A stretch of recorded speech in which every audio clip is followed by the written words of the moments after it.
I looked up the interview. I thought that was really, because your Prabhupada's getting interviewed, I wanted to hear how, because he was so clever at these sort of things. He really knew how to answer people very profoundly. So on February 1st, 1968, in Los Angeles, the interviewer asked, I think the first question is kind of basic, is why is everything always taped?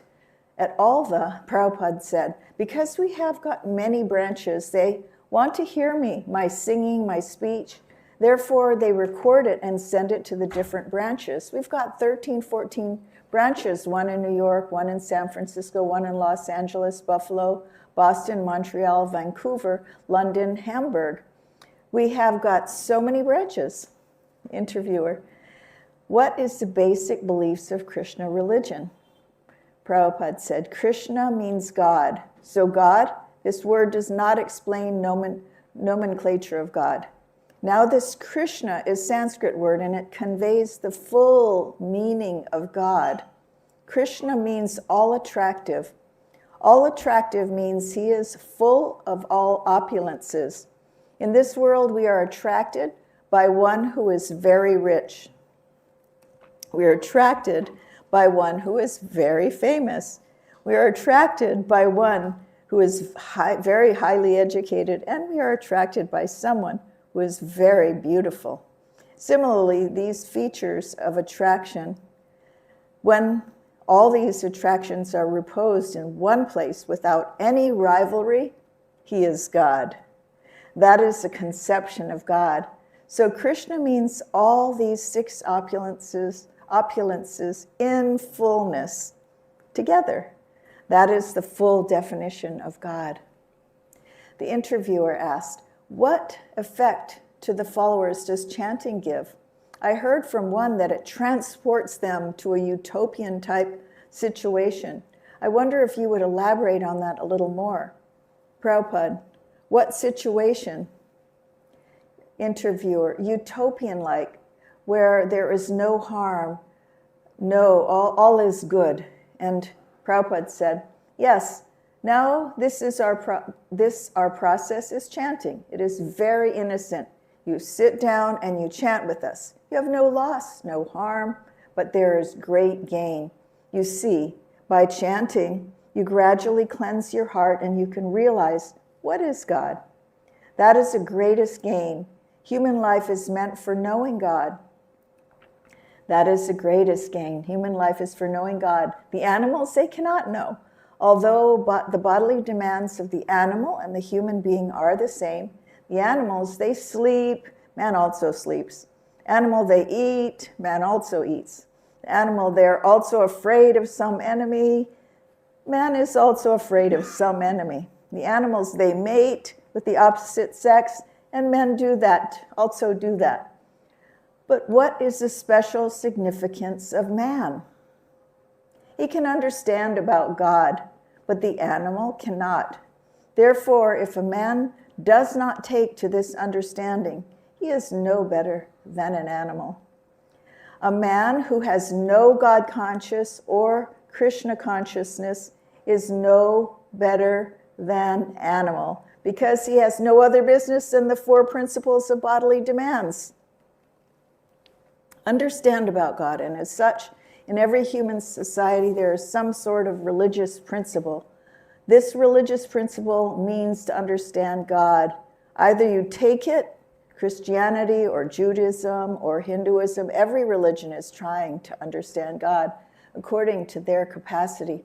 So without this understanding means Krishna consciousness, human life is as good as animal life. Interviewer, do you believe that other religions have some truth to them because they are all? Prabhupada, I have already told that religion means searching after God. Every religion. The process may be different. The audience may be different. Just like Christianity, there is conception of God. God created this world. So this is a fact. But we say in very lucid explanation from the Vedas. We don't stop simply saying God created and how things develop. These descriptions are there in the Vedic literatures. That is a difference. Otherwise, there's no difference of opinion. The Christians accept God created this world. The Jewish religion, they also accept God created this world. The Muslims, they also accept God created this world. We also accept God created this world. So God is the supreme. God is great. That is accepted by everyone. But the only difference is that we give details so that modern mind, who are advanced in education and scientific knowledge, they can understand, whereas others, they cannot give in detail. Therefore, we are deviating gradually because the modern, advanced, educated persons, they want to know how God created this world. And that description is lacking. But we can give that. That is the difference. Otherwise, primary principle to understand God, God is great, we are small, tiny, we are subordinate, we are maintained by God. This idea is everywhere. He really breaks it down, the interviewer. Very well, what is your explanation of the creation of the world? The Supreme Personality expanded himself, first of all, in Mahavishnu. He lied down on the causal ocean. Can you imagine that? The interviewer. This is why the art was so important.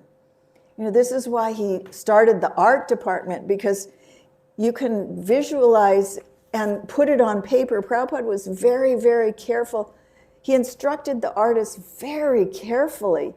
There was a point where they were doing Krishna like kind of a muscle man, and Prabhupada said, no, this is not right. He really carefully he protected us from drawing him, painting him improperly.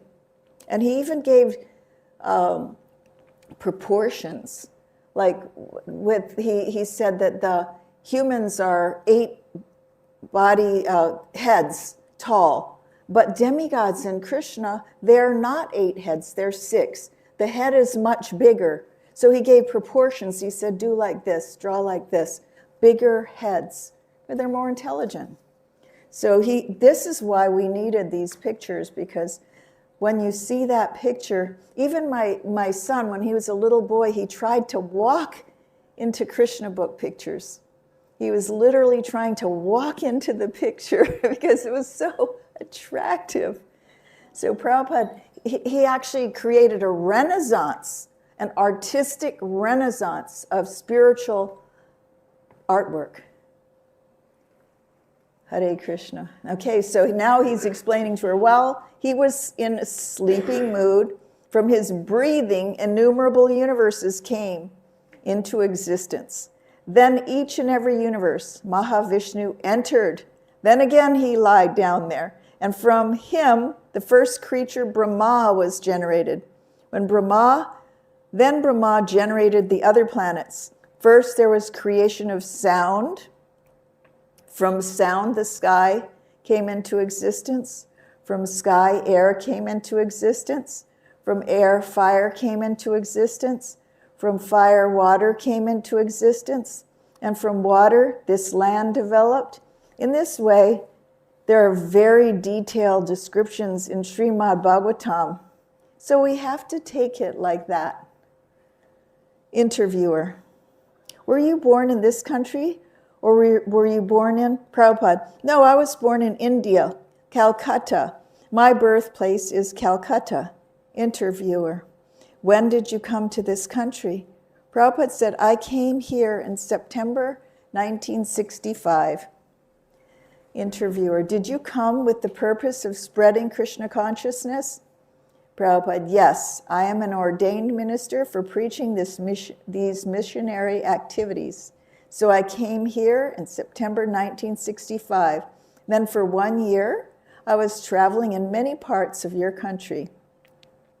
In the beginning, I was in Pennsylvania, Pittsburgh, and then I went to Philadelphia, and then I came to New York, and in this way, I was traveling, not very much. And in 1966, in July 1st, I started my class in New York at 26 2nd Avenue. This is my first starting. Then the younger generation began to come to me, and they started the San Francisco branch, Montreal branch. In this way, the institution is going. And we have sent our students to Europe also. We have already started one branch in London, one in Hamburg. We have sent our students in Honolulu. They have started a branch there. So our program is to start several, as many branches as possible to spread this Krishna consciousness movement. And it is very easy. We simply invite persons to come and chant with us.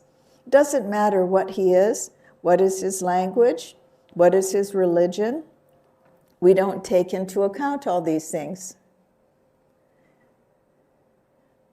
I love the pictures. The pictures of them chanting out in New York is at the top, and then there's the Los Angeles temple down below. And this Hare Krishna is so easy to utter that any man can utter. That we have experienced. Any part of the world we chant Hare Krishna, and they can very easily imitate and chant. Every child, they also. So by chanting, he gradually becomes Krishna conscious. His heart becomes cleansed, and he can understand what is science of Krishna, what is the science of God. Then he automatically offers himself for initiation. When we initiate him, we guide him in different ways. But our students are strictly forbidden to have illicit sex life, or meat eating, or intoxication, or gambling. These 4 things are strictly forbidden for our students, and they take it very seriously. We get in your country, boys and girls, they have lived as friend. I don't allow that. If there is such friendship, I immediately ask him if they become my student. I immediately ask them to be married. And this experiment has proven very successful. I got these young boys and girls married. They're very happily living as husband and wife. They are preaching. All my students in London there, 6 boys and girls, they're married by me. They're doing very nicely. So the Krishna consciousness movement is very nice in everywhere, especially in this country. That is my opinion. And people will be benefited, especially the young section who are feeling frustrated in every respect. They are now happy. It is practical. Just ask any one of my students how they are happy. You have seen in our temple how happily they are living and dancing from their face. This face is the index of the mind. You will understand from their face how happy they are feeling. They are not smoking. They are not taking marijuana or this nonsense we don't allow. Simply food and chanting, that makes them happy. Simple thing. Interviewer, I notice that most of your followers, at least in this temple, are young, like in the college age or in the teenage. Is it because Krishna doesn't attract the older generation? I mean, you're self-excluded? Prabhupada, no, Krishna attracts everyone, just like magnetic stone attracts iron. But the iron is covered with too much muddy things. The magnetic force does not work. This younger generation, they are not too much dirty. Therefore, they are very easily attracted, you see. It is like a magnetic force. The same example, the magnetic force attracts iron. That is natural, but if the iron is too much rusty and covered with muddy things, then it does not act. So older generation means they are convinced in some way. They cannot accept things, any new thing you see. They're in the last stage of their life. Whatever they have understood, they cannot forget.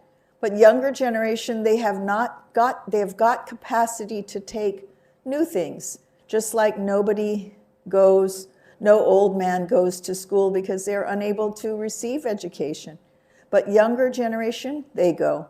So there is an age to receive. So this age is recipient. Therefore, naturally, it's a nice thing they're receiving. Interviewer, You spoke of initiation. What is that initiation?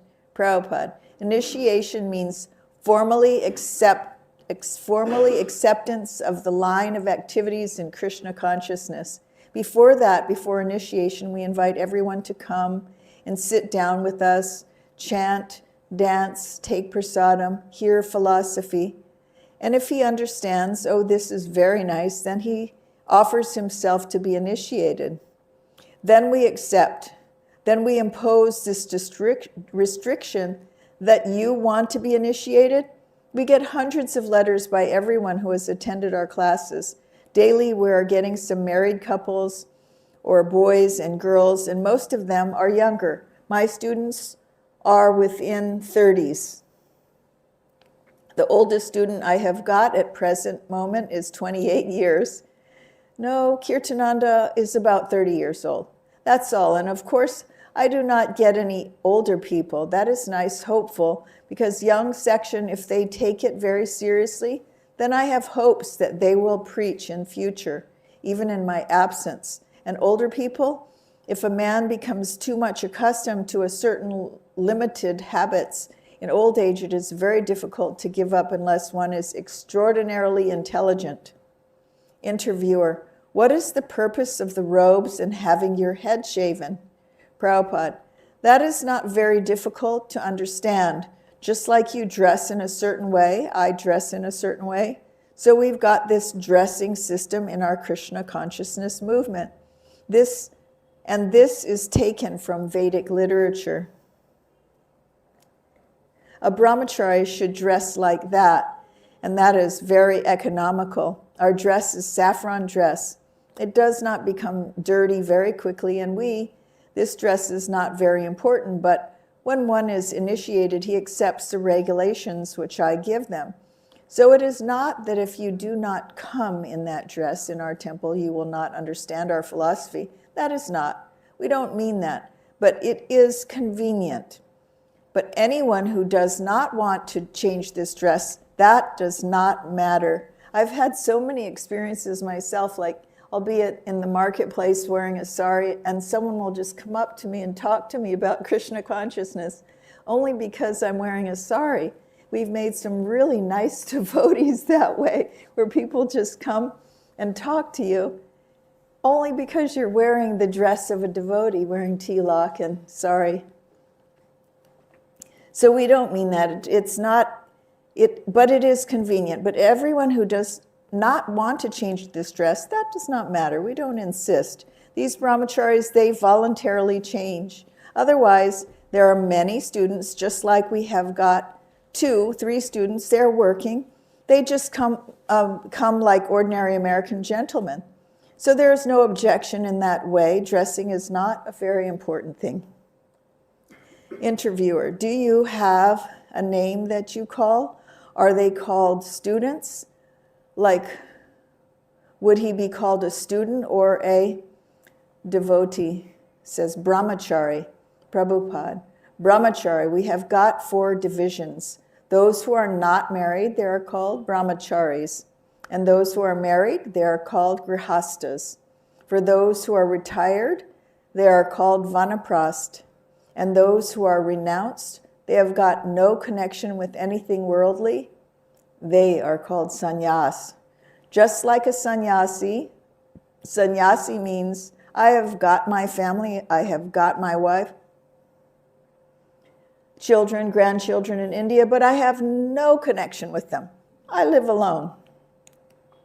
Interviewer, could I ask for the spelling on those? Prabhupada, sannyas, yes, brahmachari, and he spells it out, brahmachary. That is brahmachari. Then grihasta, grihasta, grihasta. Grihasta, is that clear? Grihasta. Then vanaprastha, vanprastha, vanaprastha. Srila Prabhupada was a really good teacher. He really was very sweet. Then sannyas. Sannyasi, 4 divisions. These 4 divisions, there are other 4 orders of social system. That is according to work. Division according to work and quality, like Brahmins. And then he spells out Brahmins.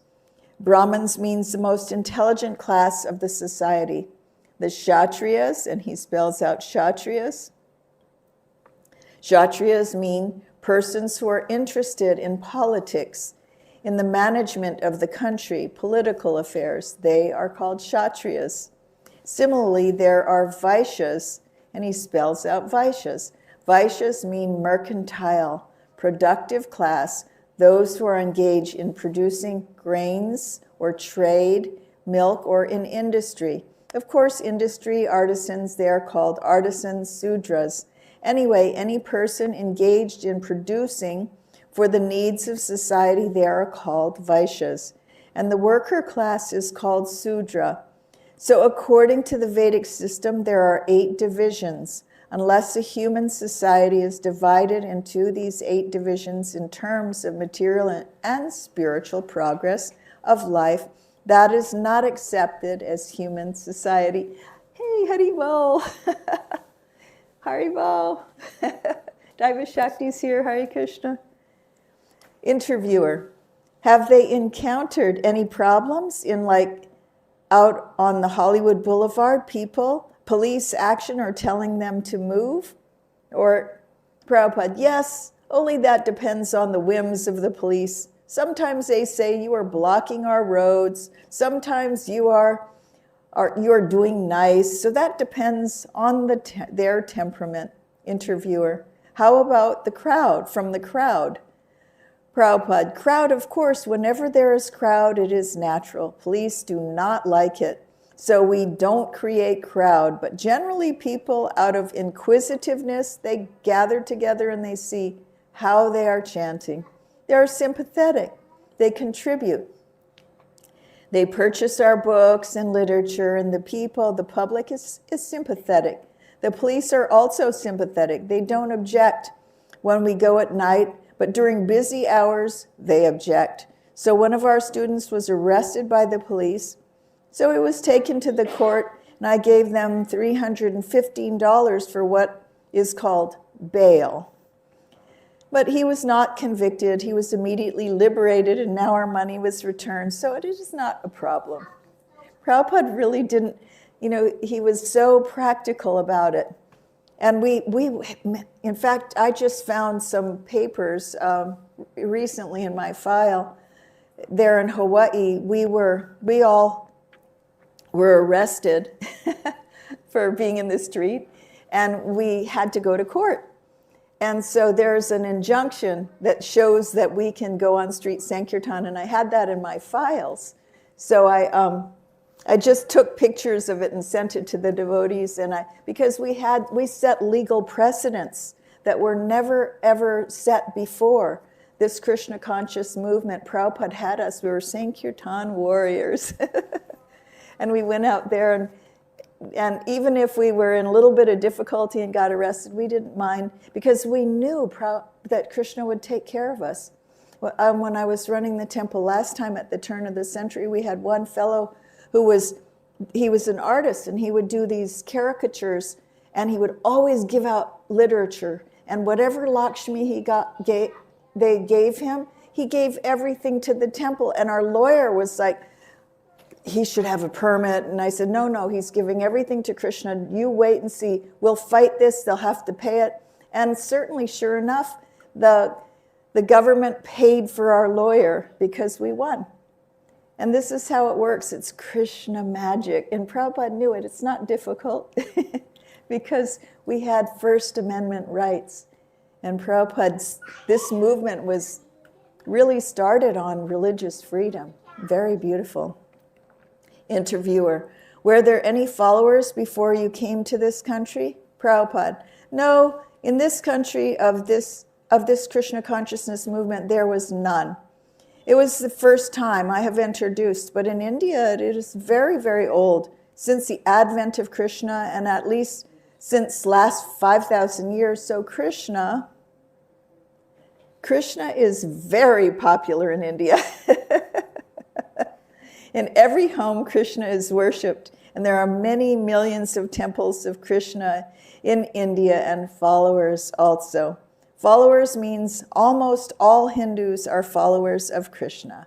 They read this Bhagavad Gita, so I have recently published Bhagavad Gita as it is. It is published by Macmillan Company, and this book is very nicely being received.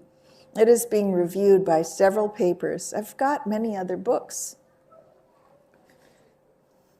They are being gradually introduced. Perhaps you have seen in our counter, we've got books, magazines, calendars, and other literatures. So it is a very scientific movement. It is not sentimental, bogus hoax. Anyone who wants to understand this movement philosophically, scientifically, they will be very much satisfied with this. The idea is that any religious movement without philosophical basis, it is simply sentiment or fanaticism. And philosophy, without the idea of God, is simply mental speculation. Therefore, religious principles combined with philosophy, that is perfect.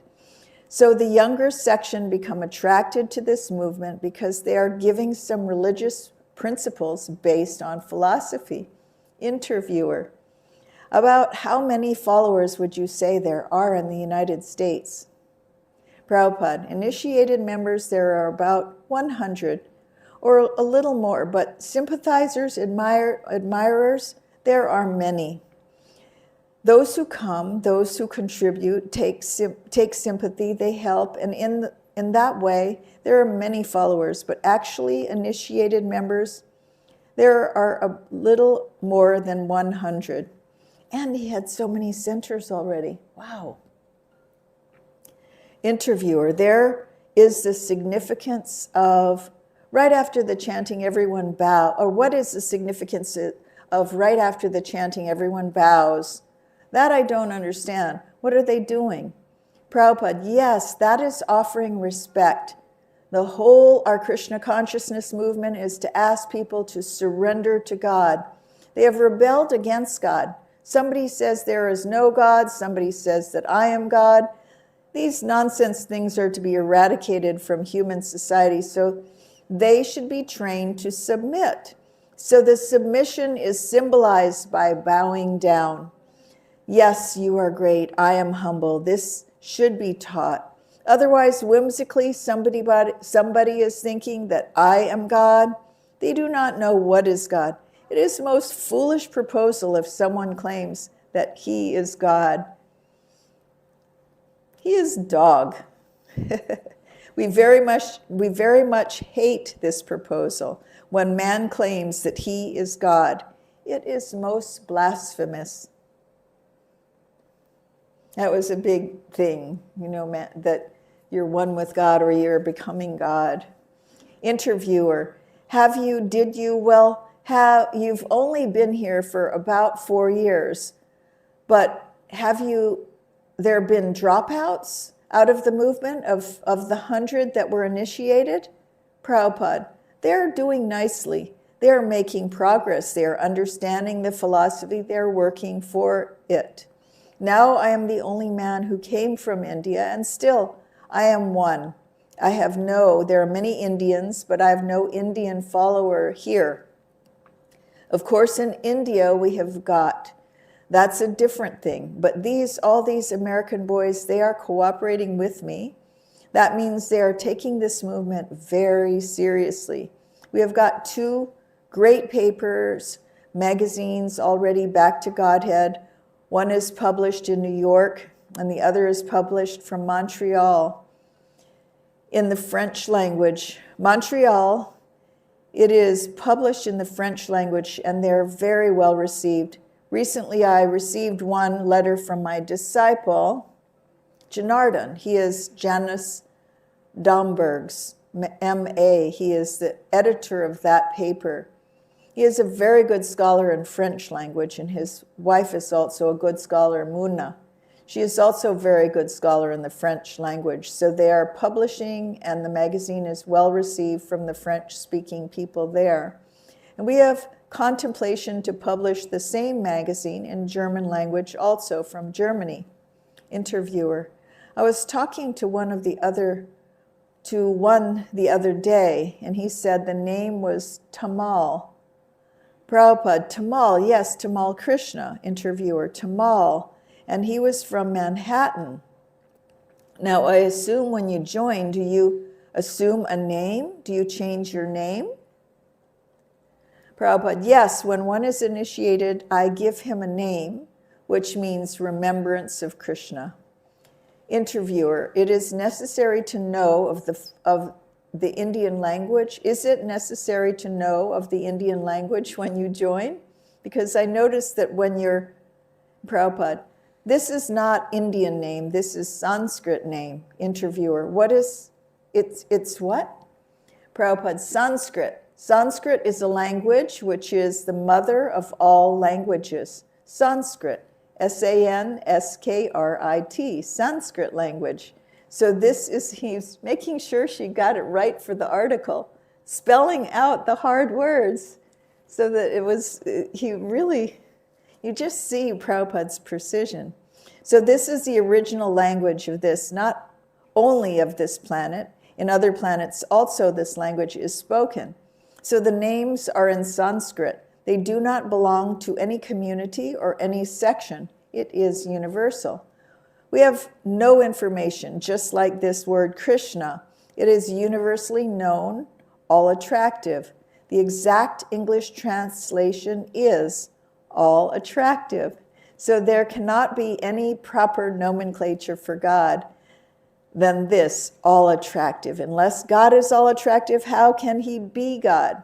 This is the perfect nomenclature. Similarly, anything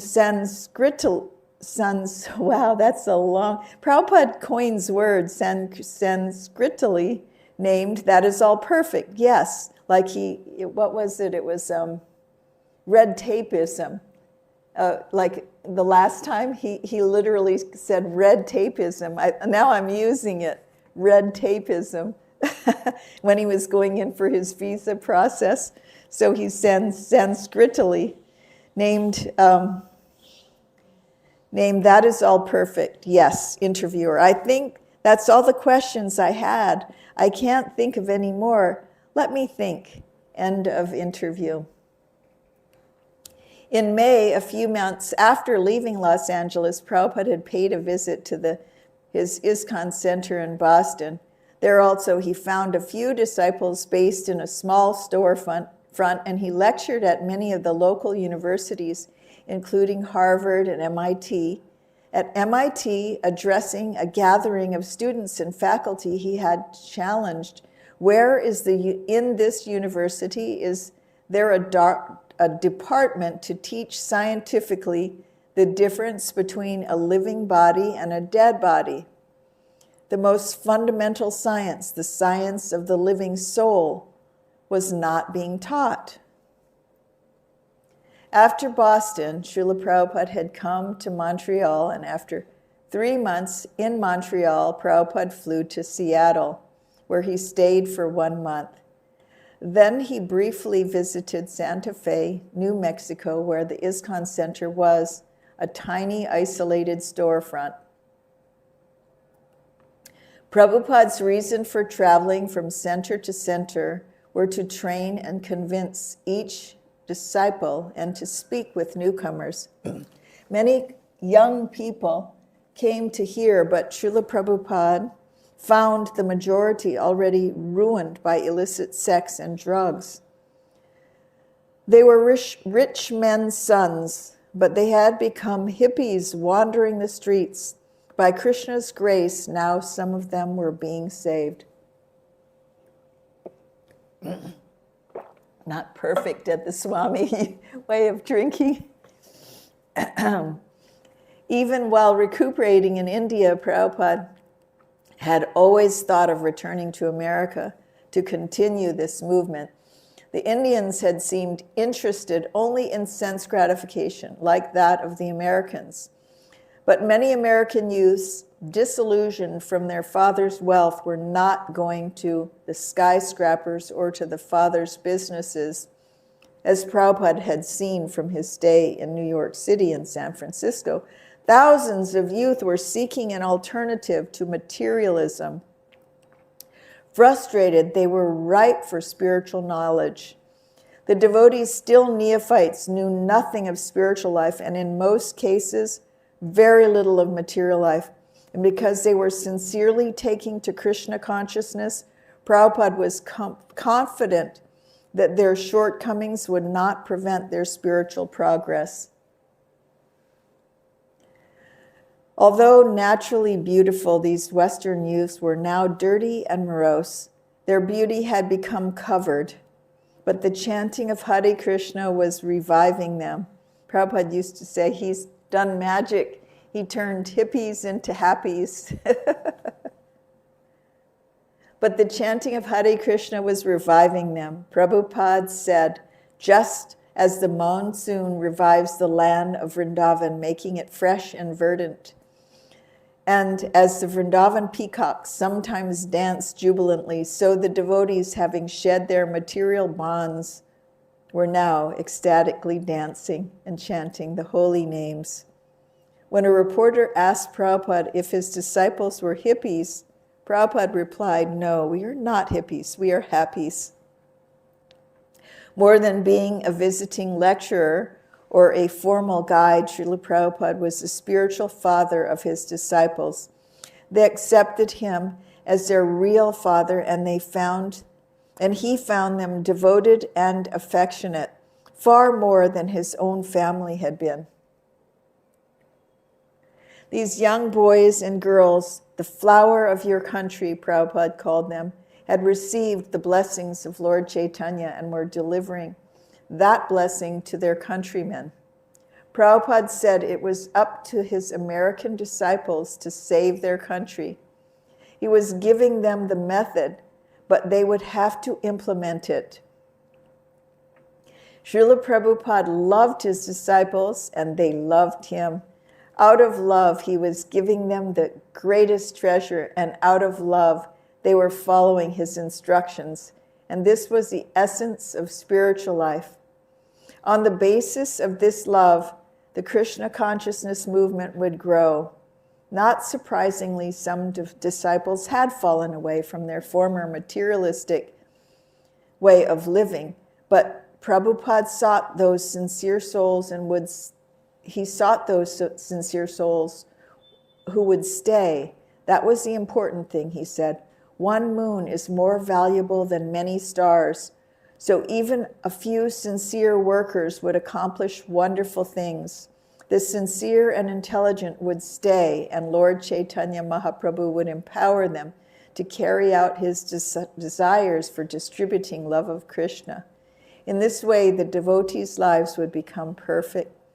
Many disciples, in fact, always felt this happening. Krishna consciousness worked because they sincerely practiced it, and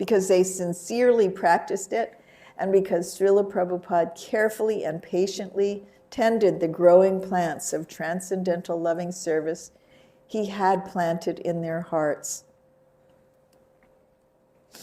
Los Angeles, 1968.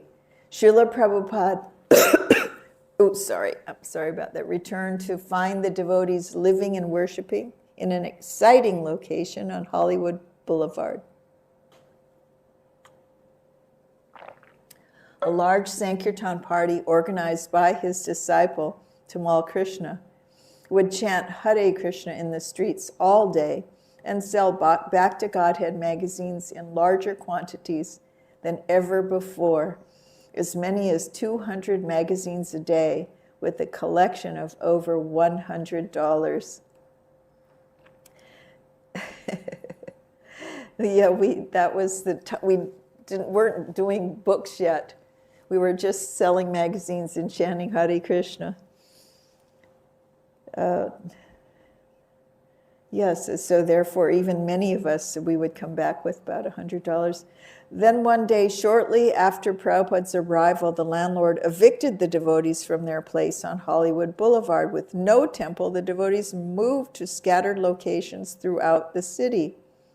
As many evenings as possible, however, they would all gather in someone's garage, lent to them for the evening, and Srila Prabhupada would chant Hare Krishna with them and lecture.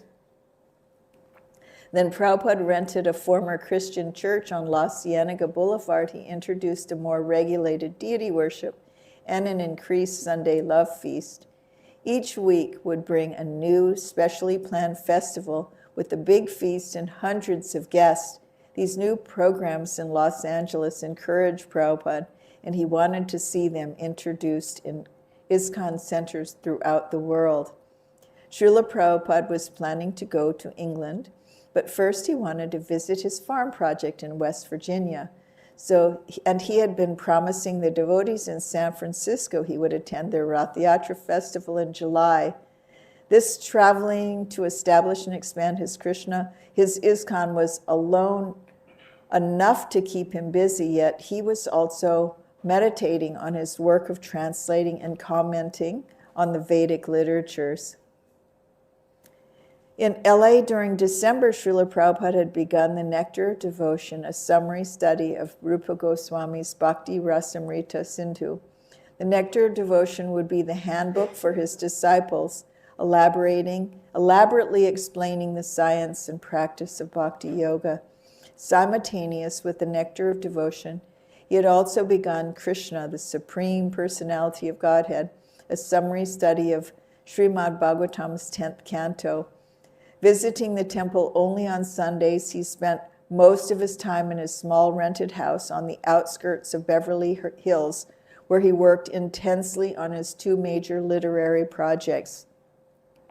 Prabhupada's most ambitious literary undertaking, the completion of Srimad Bhagavatam, was to be no less than 60 volumes. He had begun in India in 1959, and all along he had been aware that he was attempting a gigantic task at an advanced age. Now Krishna was giving him opportunities both for writing Vedic literatures and traveling. He was working at an amazing pace. As for how much time he had remaining to execute his mission, that was in Krishna's hands. Everything was up to Krishna. If Krishna wants to kill you, no one can save you. And if Krishna wants to save you, no one can kill you. Yet although Prabhupada was always in transcendental consciousness beyond the effects of old age, he was aware that he didn't have many more years left. All along, he had the vision of a spiritual movement for all nations and cultures, and to establish this, he was racing against time. Srila Prabhupada's mood of urgency was the natural mood of the Vaishnava preacher, an ambition to engage everyone in loving service of Krishna. Without Krishna consciousness, the bewildered, conditioned soul of Kali Yuga were all heading for the horrible consequence of their sinful lives. Prabhupada's sense of urgency, therefore, was an expression of his compassion. He wanted to save the gross materialists who were blind to the existence of the soul. If they wasted their human life, they would suffer millions of years before getting another chance to awaken this Krishna consciousness and go back to Godhead. The heart attack Prabhupada had endured in 1967 had accelerated his mood of urgency. And although before the heart attack he had often worked like a young man and played the drum for hours, now Krishna's warning was clear. The heart attack was to have been the time of his death. Prabhupada had said, but because his disciples had prayed, our master has not finished his work, please protect him, Krishna had spared him. Similarly, on the boat to America in 1968, his heart had almost failed, but then also Krishna saved his life. The scope of Prabhupada's work was enormous. Even with the many years in good health, he could never finish. Prabhupada saw that in future generations, many people would come forward to help, and thus, by a combined effort, the Krishna consciousness movement would continue to check the forces of Kali Yuga and save the entire world. Chaitanya Mahaprabhu had predicted this, and Prabhupada knew that it must come to pass.